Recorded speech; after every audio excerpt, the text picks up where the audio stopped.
আমরা দেখেছি যে কীভাবে নির্বাচন হয়েছে, দিনের ভোট রাতে হয়েছে, আমি আর ডামি হয়েছে। জাতীয় রাজনৈতিক সংকট, অর্থনৈতিক সংকট, দেশের আইনশৃঙ্খলা রক্ষা, সামগ্রিক দেশের উন্নয়নের জন্য নির্বাচন ছাড়া কোনো বিকল্প নাই। শেষ পর্যন্ত ফেব্রুয়ারি থেকে নির্বাচন কি হচ্ছে?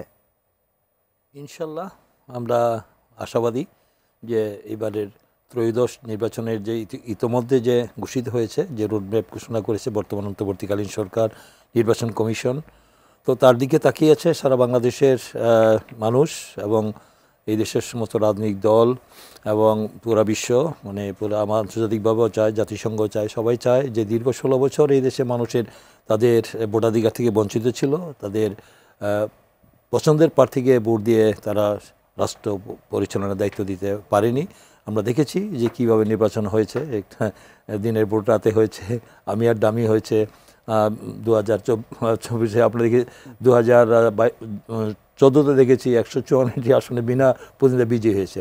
তো এই সব নির্বাচন তো জনগণ চায় যে এই অন্ততপক্ষে এই ফেসিবাদ বিরোধী আন্দোলনে দীর্ঘদিনের মানুষ পঞ্জীবিত খবরের বহিঃপ্রকাশ যেটা হলো, যেটা ঐতিহাসিক জুলাই আগস্ট ছাত্রগণ অভ্যুত্থানের মধ্যে দিয়ে যে ফেসিবাদের পতন হলো, একটা ফেসিবাদ বিরোধী যে জাতীয় ঐক্য গঠিত হয়েছে, সেই ঐক্যের যে বর্তমান যে অন্তর্বর্তীকালীন সরকার, যে আমাদের এই সকল শ্রেণী পেশার মানুষের রাজনৈতিক দলের সমর্থন নিয়ে গঠিত হয়েছে, আন্তর্জাতিক খ্যাতিসম্পন্ন আমাদের ডক্টর মোহাম্মদ ইউনূস, তিনি প্রধান উপদেষ্টার দায়িত্বে আছেন এবং তার কাছে মানুষের যে আশা আকাঙ্ক্ষা প্রত্যাশা, আকাশচুম্বী একটি প্রত্যাশা যে উনি একটি অবাধ, সুষ্ঠু, গ্রহণযোগ্য, ইনক্লুসিভ, ক্রেডিবল, একটি অংশগ্রহণমূলক একটি সুষ্ঠু নির্বাচন করবেন। উনি নিজেও বলছেন যে আন্তর্জাতিক মানের একটি নির্বাচন, সেরা নির্বাচন, ইতিহাসের সেরা নির্বাচন তিনি উপহার দিবেন।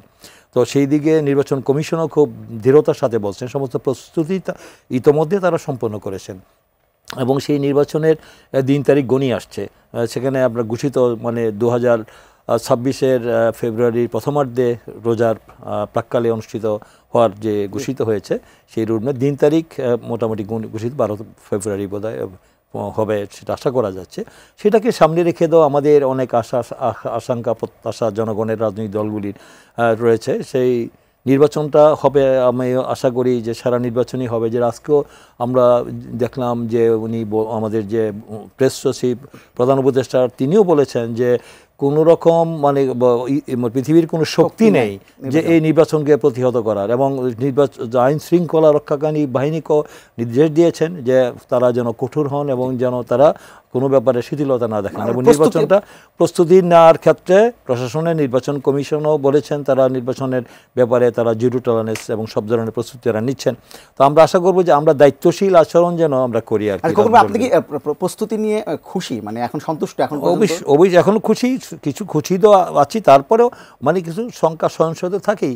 হ্যাঁ, সেটা তো আমাদের শেষ পর্যন্ত আমরা আশা রাখতে চাই যে নির্বাচনটা মানে হবে, সবসময়ই তো থাকে এটা। তার মধ্যেও মানে আমরা আশাবাদী যে নির্বাচনটা যেহেতু মানুষের অনেক কিছু ছাড় দিয়ে আমরা নির্বাচনটা হলো একমাত্র মানে এই জাতীয় রাজনৈতিক সংকট, অর্থনৈতিক সংকট, দেশের আইনশৃঙ্খলা রক্ষা, সামগ্রিক দেশের উন্নয়নের জন্য নির্বাচন ছাড়া কোনো বিকল্প নাই। নির্বাচনই একমাত্র পথ যে এই সংকট থেকে উত্তরণ হওয়ার। তিনি বলেছেন যে পৃথিবীর কোনো শক্তি নেই যে ফেব্রুয়ারির নির্বাচনকে প্রতিহত করে বা নির্বাচনকে আটকায়।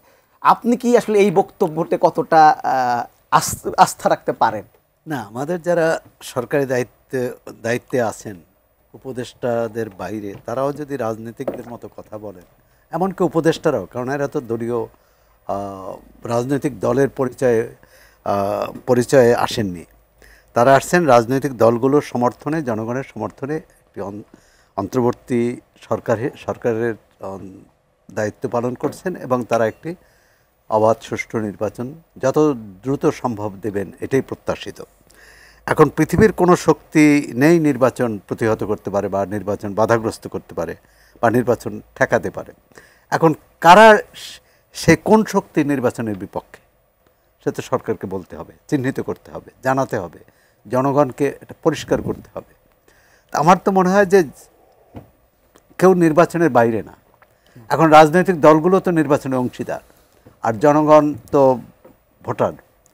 তা ভোটাররা নিশ্চয়ই নির্বাচন চাইছেন না এরকম কোনো প্রমাণ নেই, কারণ তারা 3টি নির্বাচনে ভোট দিতে পারেননি, গরিষ্ঠ সংখ্যক মানুষ, আর সে কারণে তারা একটি অবাধ সুষ্ঠু নির্বাচন চায়। এবং 24 জুলাইয়ের যে আন্দোলন, তারও পেছনে তো নির্বাচনে ভোটাধিকার প্রয়োগ করতে না পারার যে বঞ্চনা, সেটাও কাজ করেছে। এখন নির্বাচন অনুকূল পরিবেশ আছে কিনা, প্রথমত হচ্ছে নির্বাচনে কিন্তু খুব বেশি দিন বাকি নেই, 5 মাস। এর মধ্যে আইনশৃঙ্খলা পরিস্থিতি একটা উদ্বেগজনক অবস্থায়, প্রতিদিনই কোথাও না কোথাও অঘটন ঘটে, মব ভায়োলেন্স ঘটে, যেটি এই সরকার আসার পর থেকে শুরু হয়েছে। মাঝখানে একটু কমেছিল, সাম্প্রতিককালে এটি বেড়েছে। তাহলে যারা এই মব, এবং বিএনপির একটি আলোচনা সভায় নেতারা বলেছেন যে এই যে মাজারে বা বিভিন্ন স্থানে হামলা, এটা নির্বাচনের সংখ্যা তৈরি করছে, নির্বাচনকে ব্যাহত করার চেষ্টা করছে। তাহলে এই যে মব তৈরি করছে কারা, কারা মাজারে হামলা করছে, এটা সরকারের জানার কথা। তাহলে তাদের বিরুদ্ধে কেন ব্যবস্থা নেওয়া হয় না? একটার পর একটা তো ঘটছে, মানুষ মারা যাচ্ছে। নির্বাচন অনুকূল পরিবেশের সঙ্গে জননিরাপত্তা কিন্তু অঙ্গাঙ্গিভাবে জড়িত। এখন মানুষের যদি নিরাপত্তা নিশ্চিত না করা যায়, একজন ভোটার বা একজন মানুষ রাস্তায় বের হয়ে নিরাপদে ফিরে আসতে পারবেন এই নিশ্চয়তা যদি না থাকে, সেটা শুধু ভোটের দিনের জন্য নয়, ভোটের আগেও। আর সার্বিকভাবে হ্যাঁ, স্থানীয় প্রশাসনকে জোরদার ভূমিকা পালনের কথা বলেছে। নির্বাচন কমিশনও অনেকগুলো পদক্ষেপ নিয়েছে, সেটা যথেষ্ট কিনা, যে দূরত্ব আছে সেটা অবিলম্বে সরকার দূর করা উচিত। সেটা হচ্ছে রাজনৈতিক দলগুলোর সাথে সরকারের দূরত্ব। নির্বাচনের ব্যাপারে ঐকমত্যে আসতে হবে। বিএনপি সহ যে দলগুলো এখন সক্রিয় বা যাদের সঙ্গে সরকার আলোচনা করছে, নির্বাচন প্রক্রিয়াকে কিভাবে এগিয়ে নেবে এবং পরবর্তীকালে গণতন্ত্র কিভাবে টেকসই হবে, এই দুটো বিষয়। তো প্রথমত হচ্ছে নির্বাচনের বিকল্প নেই। নির্বাচনটা কবে হবে, কি হবে, এটা নিয়ে নানা মত আছে। কেউ পিআর পদ্ধতি চাচ্ছে, কেউ গণপরিষদের নির্বাচন চাচ্ছে, আবার বেশিরভাগ দলই জাতীয় সংসদ নির্বাচনের কথা বলছে। বর্তমান সংবিধানের ভিত্তিতে গণপরিষদ নির্বাচন করা সম্ভব কিনা, আইনজ্ঞরা কিন্তু নানা রকম মত দিয়েছেন। আবার পিআর পদ্ধতিতেও যাওয়া সম্ভব কিনা, কারণ পিআর পদ্ধতি বর্তমান সংবিধানে নেই।